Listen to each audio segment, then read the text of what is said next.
Today we will be working with a pet named Moustakas. He's a little Maltese mix with a rescue called Furry Kids Refuge. We work very closely with them doing their medical care for their pets, mostly their spays, neuters, and dental cleanings, vaccinations, heartworm tests, and those things. Now that Moose is here, we're going to weigh him so that we can get the appropriate dose for anesthetic drugs. We'll do an exam on him just to make sure that we don't see any additional things that need attention, like ears or any bumps or lumps that need to be taken out while he's here. We will listen to his heart, make sure that his ticker sounds good, and just do a good thorough exam to make sure that the surgery will be safe for him. It's important to us to maintain a good relationship with local rescue organizations because really what matters to us is the pets. And without that relationship, then the pets are the ones that suffer. There's so many dogs and cats, actually, any animal really, that aren't taken care of like they should be. They're not given their best chance right out of the gate, and so you feel bad for them. You want to be there to help them have their best chance that they can go out and just have a good family and a good life and well taken care of. You know, we want to do what's best for pets, whether it's our regular clients or a rescue pet, just a dog on the street. We want them to have as good a care as, you know, as somebody who walks in that can spend anything.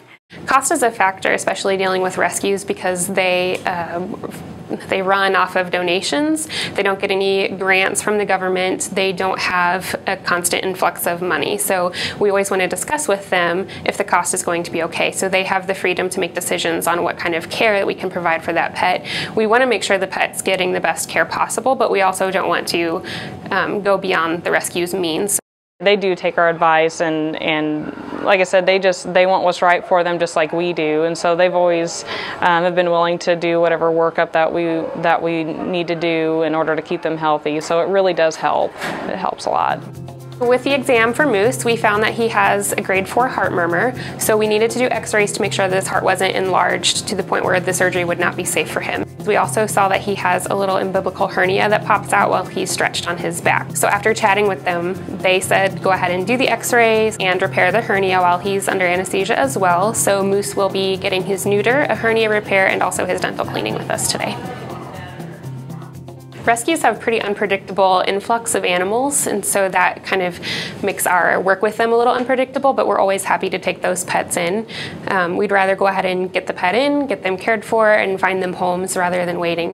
If they bring in, more than one, it's like, okay, we got to kind of change our tactic.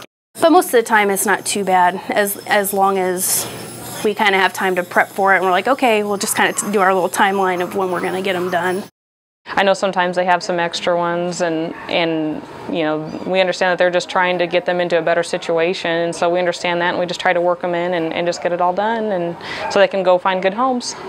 With the groups, I know the volunteers, I know the group itself. I have gone to their functions. We try to work together.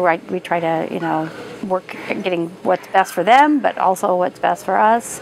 So I'm kind of the intermediate person that helps to see that both sides get everything done that needs to get done. We have a very large percent of our client base. Absolutely the majority are adopters from local rescues, whether it's Furry Kids or other rescues, and all of our staff have adopted pets from local rescues. I think every single person here has a pet that has been adopted. We definitely support the adoption rather than the purchase of pets, and so and that's definitely overflowed into our clients as well. I think that a lot of people appreciate what you do. They do come in to get their booster shots, and some of them will come back and stay with us, and we get to watch them grow up and stay with good homes. And so we've had a lot of people that stay with us and come back, and I think that has a lot to do with it. So Moustakas is recovering from his surgery just fine. Everything went well. We neutered him, fixed his hernia, and cleaned his teeth. They'll pick him up later this evening back to his foster home, so hopefully the next time we see Moustakas will be with his new owners. Everything went well. He's recovering nicely. Now he's just kind of waking up, coming out of the anesthetic, and sometimes they're a little bit wiggly, so just holding on to him so he doesn't hurt himself until he comes fully awake. That's just another happy ending for us with our work with Furry Kids Refuge.